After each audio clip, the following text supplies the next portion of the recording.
Apiatu murazi wose mu gihugu, intsinzi murayihora ndacumuba matinye, umupira urahinduka ariko mwebwe muracyari ku gasongero.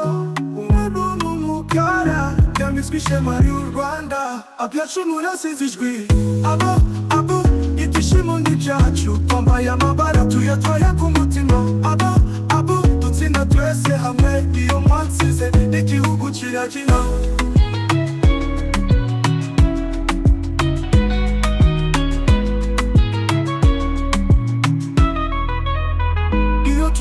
Kuri stade turaririmba izina ryanyu, mukina nk'abasirikare mwiyemeje intsinzi, abatoza babigize umwuga, abakinnyi bahagarariye igihugu, muri hafe byose bikorwa neza na kujenjeka, abajwi abafana mu nteruro, aboboye igikombe ni cyacu, igikombe ni cyacu, abo dukomeze inzira, murisha amapiranga turi ku isonga, abo intwari zacu turabashigikiye iteka n'iteka, agacu ntiducike intege, u Rwanda ruremera intsinzi n'umurage.